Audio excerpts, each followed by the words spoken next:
Hey friends, welcome to my channel. My name is Lynn, and earlier I put out a video featuring the big ticket items that I would consider essential in my craft room. And I've been crafting for a long time now, and I've tried a lot of different products, and in that video I covered the things that are what I would consider essential for me and the way that I craft and what I tend to use or reach for the most. But if you're just starting out on your paper crafting journey, or if maybe you have a friend who you would like to see start their paper crafting journey and you're looking for some good quality supplies and tools to get them started on their journey, this is the video for you. So I want to break down the things that if I were starting over as a paper crafter that I would choose now with hindsight after having used and tried so many other products. Okay, let's start here. So this is the We Are Makers all-in-one The Works, and it's a multi-purpose tool, multifunctional tool. I think they advertise something like 12 different functions. I think this is actually also on my list of the quote big ticket items that I would find essential in my craft room. And the reason why I'm also recommending it, even though this is meant to be a more budget friendly guide to getting started in paper crafting, I think this is well worth it. And the reason why I say that is because when I looked at lower ticket items to actually cover the features and functionality that I use this for, just about comes to the same price. And this has, 10 other features and functionality besides. So you're gonna get good use out of this, and if you fall in love with paper crafting, I think you're gonna still find yourself using this. It's not something that you're gonna outgrow, and it's not something that I think you're gonna need to replace. Besides this piece right here, which is the cutting blade, and that's designed as a consumable item that's meant to be replaced. So what do I use this for? There's really two main functions that I use this for. The first is scoring. So if you want to make your own card bases, if you want to do fun fold cards, you're going to need a way to put a crease in your paper and fold it so that you get a really nice crisp fold. It does come with a crease tool and scoring tool, so you can you don't need to buy anything separate to start using it. It is nice and large, so this actually can score and cut up to 12 inches. And it has this arm, so it can measure out to 14 inches even. So it's a good size, and so whether you are crafting with US letter size paper or A4 paper, this is going to be great for that. And so the price tag on this can vary actually a lot. So I've seen it on Amazon for as low as $38 and change, and I've seen it at other places for $60. So if you can find it for $38 to $45, I think that's a really good price for this. Especially since, as I was thinking about it, if I didn't recommend this, I would have recommended a mini scoring tool like this one. You see me using this a lot. Actually, probably in my videos I use this quite a lot, especially just to score a little card base. And so this is great. It does have a envelope maker on the back. So does this, by the way. This does have a little extension add-on here that comes with, and this has instructions for how you can score and cut for an envelope, a banner, a tag, and tabs, like divider tabs. So you've got that built into this as well. And so if I didn't recommend the all-in-one, I would have to recommend a scoring tool and a paper trimmer of sorts. This little mini scoring tool is already $10. So there's that. And if I were to recommend a paper trimmer, this is probably the one that I would recommend starting with, because you most likely, especially if you're in the US, you'll be cutting and crafting with US letter size papers, and this will cut 8.5. So you can cut down your card bases, and between these two, you can make card bases. You can cut all of your mats and layers and score for all of your different, or not all of, but several different fun folds. And this, I believe, the price tag of this is maybe $20 or so, somewhere in that ballpark. So these two combined is already $30.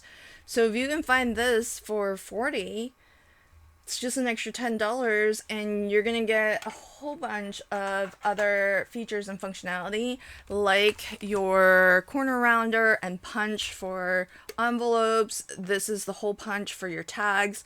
This is a sort of corner rounder for your tab dividers. On this end, there's these little peg holes if you want to make pom-poms and bows and stuff like that. This does have a stamping platform. I don't really love it, so I often forget that you can do that, but there's a whole stamping platform that you can use for stamping too. So this really covers a lot of functionality, especially for that $40 price tag. If you can't find it at that price, I think normal price might be around $60 or $70. And even at that price, which I think might have been what I paid when I bought it years and years ago, it's still worth it because I use it every day, just about. So I did mention I don't love it for stamping. So what I would recommend for stamping, if you're just starting out, you don't know if you're going to be more of a stamper or a die cutter, this is what I would recommend. This is the We Are Makers mini precision press, and it's pretty small, but if you watch my videos, you'll know that I use this for most of my stamping because sentiments will easily fit on here, and images, typically if it's a stamp and color kind of image, it's not going to be much larger than this. Most all of them fit within this. The only time that I pull out a larger stamping platform is, sometimes those background stamps are pretty large. Sometimes I'm doing stamping techniques like layered stamping, or maybe trying to stamp out a background, and in that case I would use actually an acrylic block.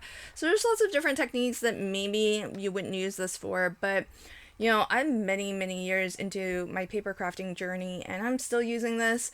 I got introduced to it a little bit late, but ever since I started using it, now it's become just about my primary stamping platform when I go to stamp. So this, I believe, is $20 for the We Are Makers mini precision press. They do have larger size ones.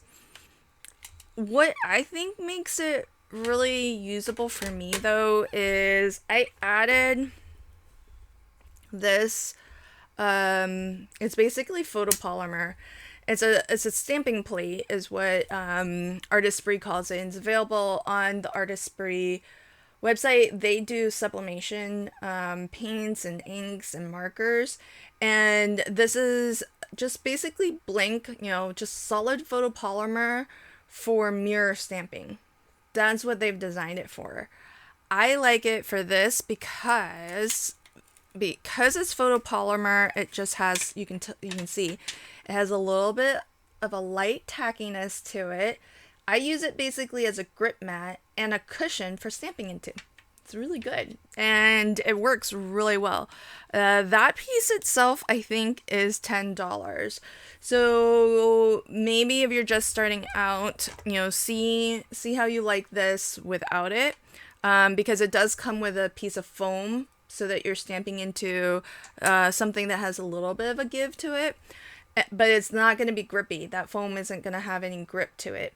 You might have something different, like you could maybe cut down another type of grip mat that you might have, or there's lots of different low tack things that you can maybe jerry rig the way that I've done this one for less money, but I find this setup works really well. So if you are looking for kind of to replicate this, that would be maybe another $30 for that. Now, that stamping, this is kind of optional considering this does have a stamping platform. So technically you can do stamping with the all-in-one tool. I just don't think that I get super good results that way. And it might actually leave an impression with you as to whether you like stamping if you can't get a good impression with the tool that you're using. So that's why I'm still recommending this, because I think this will give you good results, and then you can tell whether you just enjoy stamping or not, and not because you can't do it, but just whether you enjoy it or not. Because I hate for people to get the impression about a technique or something, but it's more about the tools that they're using than whether they would, because that's probably the thing that's causing the frustration as opposed to the actual technique itself. So that's why I would recommend that. Now, if you are gonna maybe dabble into die cutting, you are going to need a die cutting machine. And the one that I would recommend, I've tried a lot. I have videos comparing the multiple different die cutting machines that I have, and I've reviewed some of the more recent die cutting machines that have come out. If I was starting though, this is the one I would recommend. It is the Craft machine. So it looks like this, and it's available on Amazon. And I believe without the starter kit, it retails for in the neighborhood of $120 maybe. And this particular one that I have is a 6-inch opening machine. So this should cover most of your die cutting needs. Most dies, I think, will fit here. Probably the only dies that wouldn't are maybe your, some larger mini album dies, maybe some bags and boxes. Some of those dies might require a large platform machine, but otherwise, for your more standard card making, 6-inch opening is gonna serve you just fine. This machine is, I'm speculating, a white label machine. What that means is manufacturers who do white labeling produce something, a product, and they don't care to put their own brand on it. They sell that to other companies. It's a business-to-business transaction. They sell it to other companies, and they tell those companies, look, here are the ways that you can brand this and make it your own. Here's a spot you can put your logo. You can choose these colors, because you'll notice this machine probably looks very familiar to you in different colors and a different brand.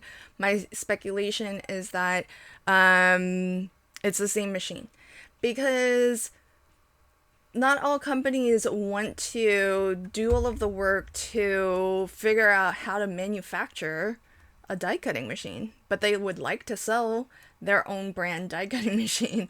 So rather than spin up an entire R&D department to design a die cutting machine, source all of the materials, figure out the process and factory for producing it, they just buy a white label machine, and then they customize the branding options for their company. So this is a really nice machine. I like that it's compact. It does fold up, and the way that you adjust the pressure for your die cutting, for your embossing, is through these two dials. There are two dials on the side, one that's for bigger adjustments, and then one that's for fine tuning. So that means that the plate combination is really simple. And I like simple, particularly for beginner crafters, because then you're not juggling a bunch of different plate combinations, having to constantly refer to, okay, I'm doing XYZ thing. What different plates do I need? What order do I need to stack them in? This basically just has a base plate and cutting plates, and really that's it. And you just use the dials for everything else, whether it's die cutting, regular standard embossing, 3D embossing. What's great about this machine is that while it is a manual machine, you do have to crank. That means though that it is compatible with things like the Better Press and the Glimmer machine.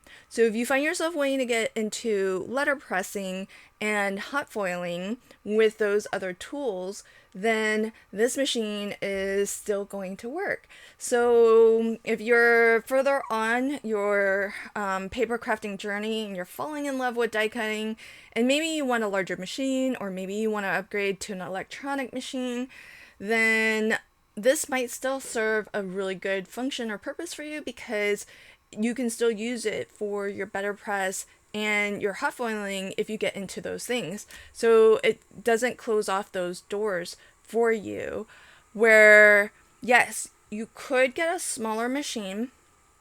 It would be less money to get something like the Scout, which I really love, or maybe the Sidekick, the Sizzix Sidekick, or any number of small kind of mini die cutting machines.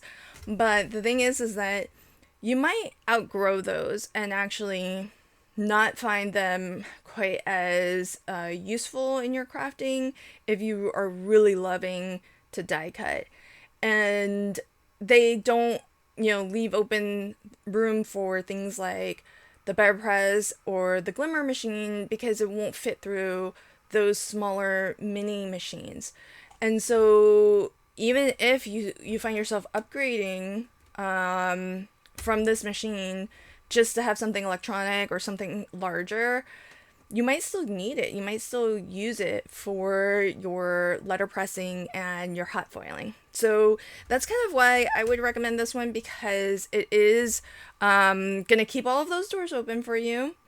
It's slightly higher than like a mini machine, but I think it's going to open you up to using those other specialty equipment, not restrict you in terms of size of embossing folders and size of dies. One of the things with those smaller mini machines is if you want to do some embossing, these larger embossing folders, they're not going to fit through those. Even a standard embossing folder usually is like 4 like A2 size.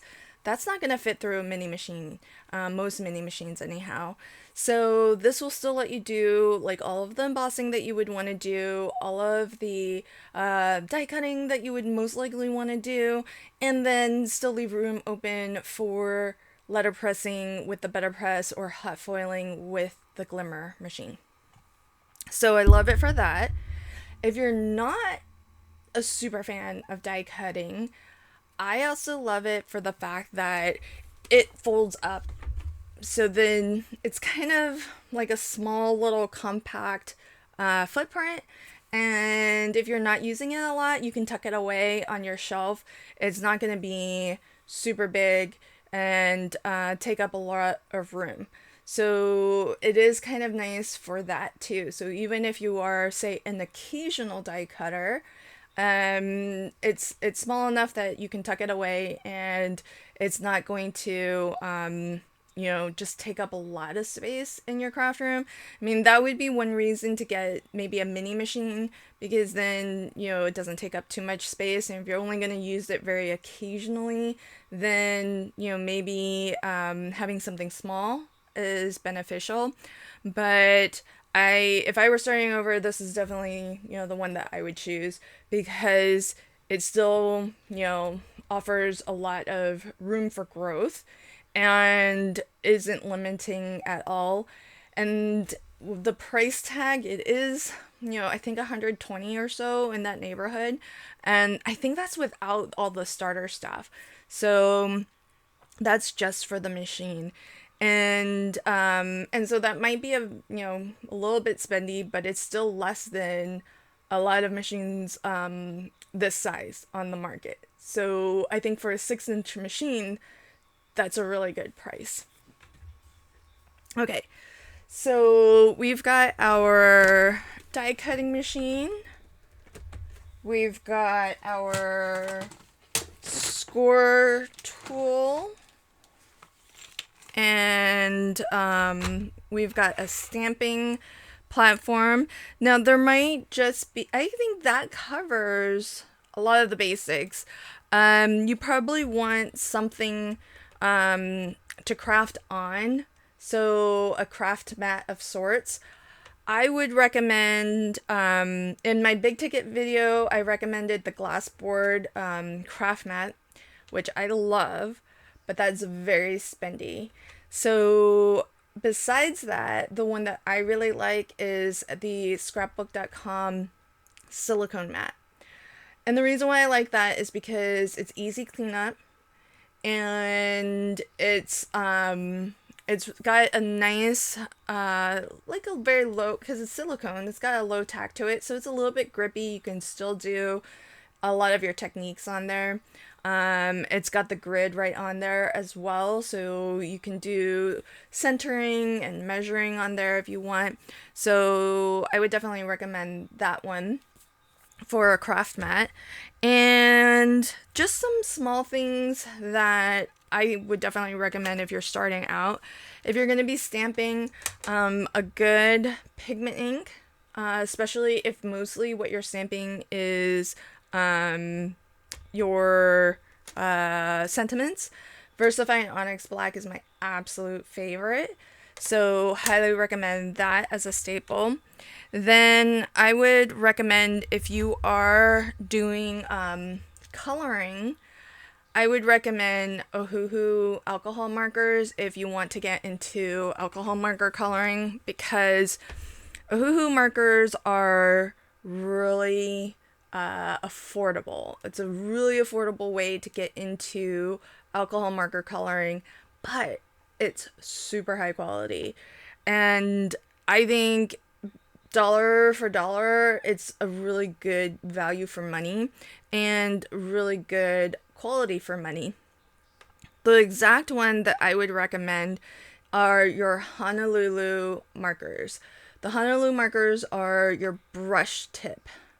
And for a lot of, techniques that you'll learn from amazing colorists like Meg Brighter, the brush tip is usually the one that they are going to be coloring with.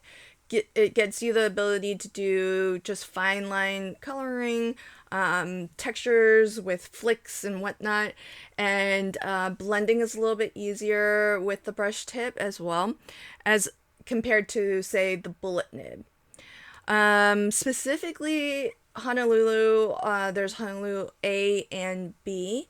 I personally prefer Honolulu B because it has the fine tip on the opposite end, as compared to the original Honolulu markers that had brush tip on one end and a chisel tip on the opposite end. So this is the regular Honolulu with broad tip, and the Honolulu B is with the fine tip, and both have the brush tip on the other end. So if you are wanting to get into alcohol marker coloring, then Ohuhu brand alcohol markers would be my recommendation in the Honolulu. They have a lot of different lines. The Honolulu is what I prefer.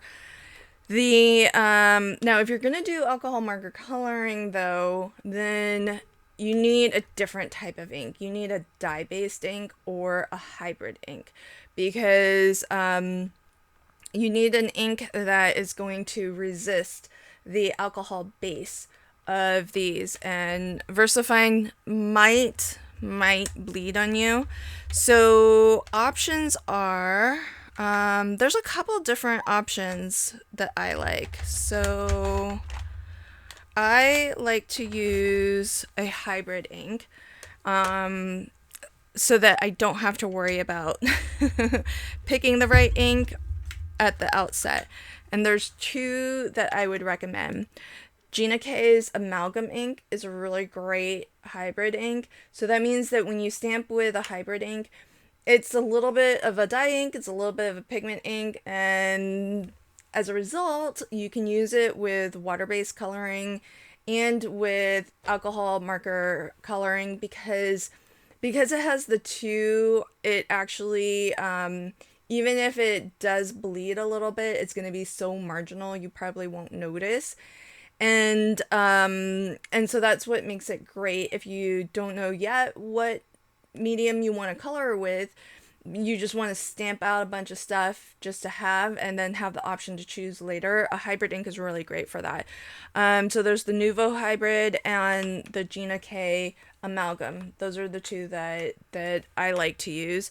If you are just exclusively doing alcohol marker coloring, stick to a dye ink if you know that that's what you are gonna use, because that's gonna be the best type of ink that will resist any sort of bleeding, where the alcohol in the marker might bleed or blur your stamped lines. And so my favorite dye-based ink are Memento inks. So you can get a Memento black ink, and that would be perfect for your alcohol marker coloring. Other things that I would recommend for any beginner paper crafter, a good adhesive. So in liquid adhesive, I would definitely recommend Lineco pH Neutral is a really great, very budget friendly but super high quality glue. And I usually buy it in really large, like 16 ounce, 32 ounce bottles, and then I decant it into small bottles like this. I get it just right off of Amazon, super affordable. I really like it a lot.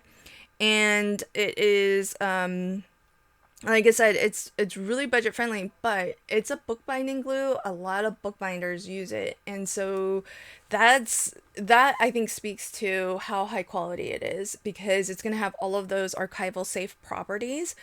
And bookbinders, if they're taking the time to like make a book by hand in, you know, some of those more traditional methods of bookbinding, it says a lot that they're going to choose Lineco pH Neutral as their glue of choice, because for the amount of work that they're putting into, you know, manually doing bookbinding, they're going to want to use a glue that is high quality.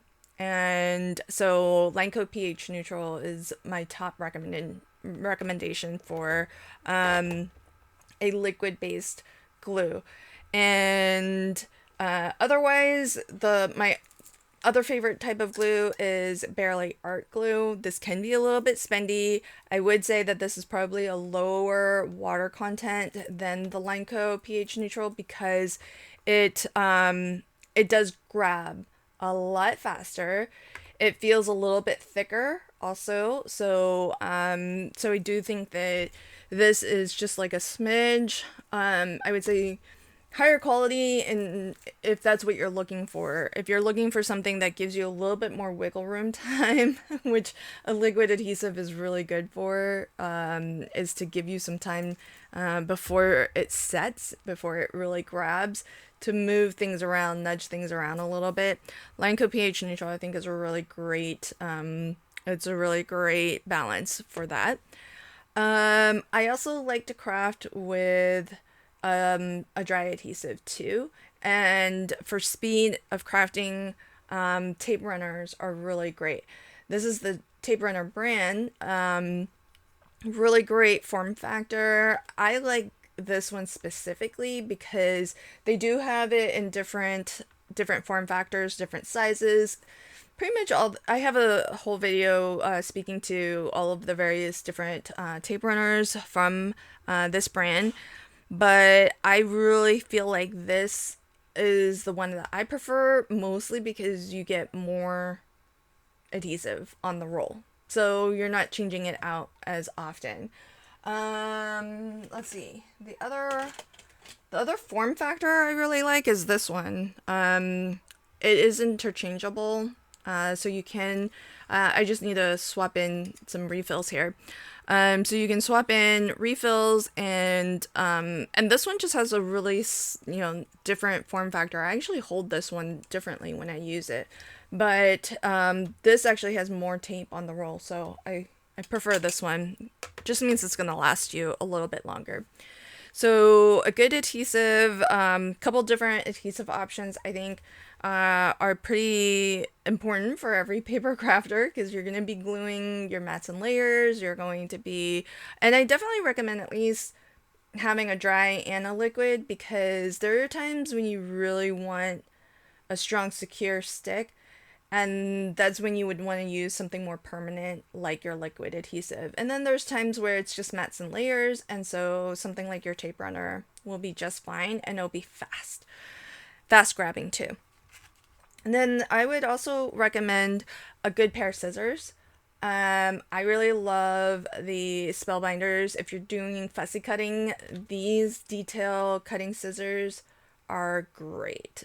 I'm not a fan of fussy cutting, but I will do it thanks to these scissors because they do make it easy. And for a non-fussy cutter, it is manageable even for me to fussy cut. The other thing that I might recommend, but this is definitely not a must-have, but I do recommend an ergonomic bone folder. But this is like a fit and finish kind of thing where if you didn't have one of these, it wouldn't be the end of the world. I like to use it whenever I'm putting a fold in, really burnishing that fold so it's nice and crisp and straight. And so I use it for that. I also use it to basically burnish anytime I apply adhesive.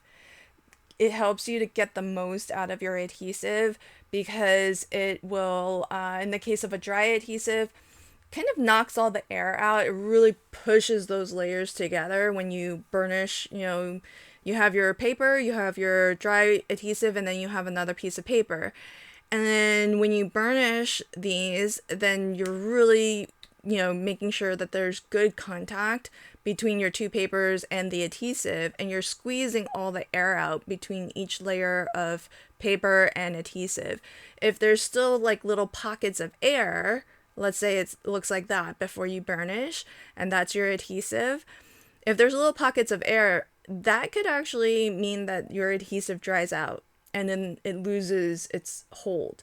Where if you burnish it, then it's going to look like that and it's going to squish all the air out. So, but that's a fit and finish kind of thing, right? If you want your projects to last a long time, if it's just a card that you're putting in the mail and, you're not precious about whether that person keeps it forever, it's not the end of the world if you're not burnishing every time you lay down some glue. In the case of a liquid adhesive, let's say you are putting like a line of adhesive like this in between two pieces of paper. When you go to burnish over this, that line of adhesive then gets smushed, and then maybe it looks more like that. So then you're spreading the adhesive out, and so it's making more contact with your papers. So instead of just laying down a line of glue, sticking a piece of paper on, and then just letting it dry like that, so really it's only making contact where that glue is, like that. By burnishing, you squeeze, you press that glue, it spreads out, and then now it's making more contact with your paper and securing your two pieces of paper, in more area. So that's why I feel like this is a fit and finish for whatever types of adhesive you're using. It just helps you get the most out of your adhesives, and it doesn't matter quite as much, whatever quality your adhesive is, it helps you to get the most out of it. But like I said, it's a fit and finish thing. No one's ever gonna see that really. So this is a nice to have, but I mean, in my craft room, it's an essential. You may not find that as quite as essential, but I would say if you do want to make mini albums, typically you're making those to last, and so I would definitely invest in an ergonomic bone folder, particularly because the size, it's ergonomic, so it is going to feel good in your hand. It has a wide width here, and now I'm seeing it, you know, offered by more and more places. So Craft Treat I think has this, Dress My Crafts has it, Trinity Stamps has a version, so lots of different versions out there. Okay, I think that pretty much covers the basic supplies to get started with. I would say maybe if you're looking at everything here, it's maybe 200, 250, including, you know, all of these little things. The markers will really depend on, you know, how many you buy. But you could definitely start, you know, small and just pick up a couple of these things, and then start branching out more. Obviously, a lot of it depends on whether you how much stamping you want to do versus die cutting and things like that. But it doesn't have to cost like an arm and a leg to get into paper crafting. It can seem like it's an expensive hobby, but that's where, you know, maybe start small and but pick good quality things so that you're not going to immediately outgrow them and have to like replace them and not use them at all. And these are all things that occasionally you probably see me pulling out and using in my videos even today, and I've been paper crafting for a really long time and creating video content to share for a really long time. So so I still find all of these to be high quality products that I still use even now. And looking back, if I were starting out, if I had started here, I could have avoided some of the other things that I've purchased that might have been, you know, smaller ticket items, but that it replaced entirely and I don't even use anymore and should probably sell on eBay or something. So that's it from me. Thanks for checking out my video. I'm going to leave links to everything that I can still find in the description box below. So if you're looking for any of these items, you can find it there. And until next time, happy crafting and have a fabulous day. Bye.